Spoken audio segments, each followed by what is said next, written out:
Sa puntong ito, puntahan ho natin ang COMELEC at merong press con dyan, si Chairman Sixto Brillantes. Hindi ko pa alam.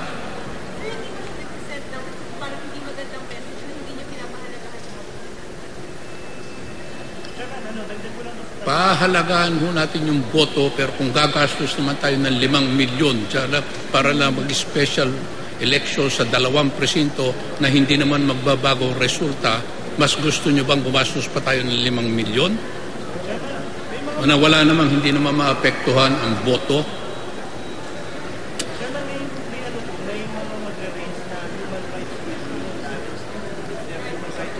E di pumunta sila sa UN.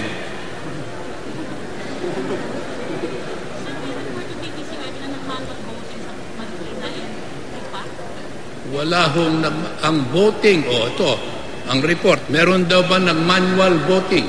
Ang sagot, ang voting sa automated elections ay manual talaga. Shading is manual voting. It is automated insofar as the counting is concerned. See, that is why we are all being misled. Counting is the automation. Voting is manual.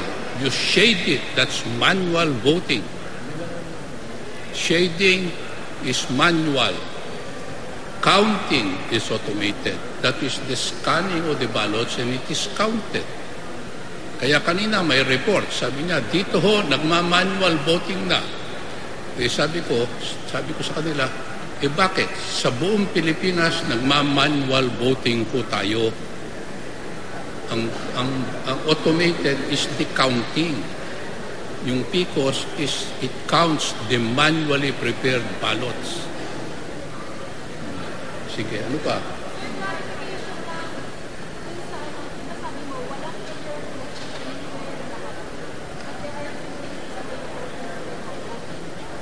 Walang failure of election so far by reason of violence, intimidation, fortuitous event.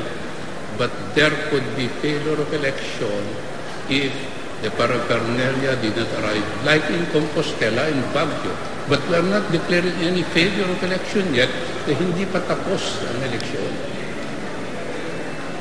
So kung hindi nga, sabi ko nga, kung hindi, it will not adversely affect the results, then there will be no failure of election. Even if there is actually swapping of the ballots, even maski na nagkamali ang delivery, there will be no failure of election if the results in both Compostela and in Baguio will not be adversely affected.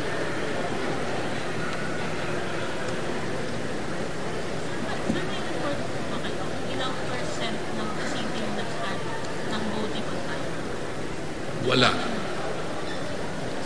Pero we will assume that since our instructions says start at 7 o'clock, a big majority started at exactly 7 o'clock. All over the country. Kasi tumatangkap kami ng mga report ko sa National Support Center namin kung nahuhuli ang pagbukas ng presinto. Kung meron man ho, very negligible.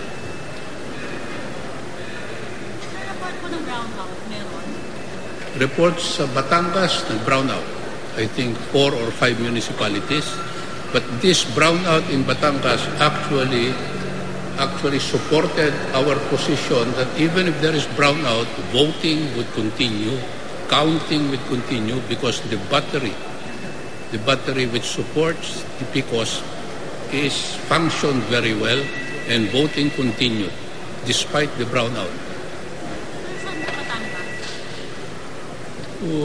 Basta narinig ko isa, Laurel, I cannot recall the others. I think there are 2 or 3 municipalities.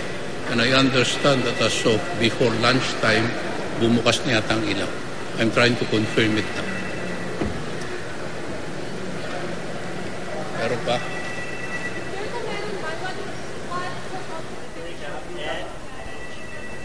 Okay, yan po ang press con ni COMELEC Chairman Sixto Brillantes.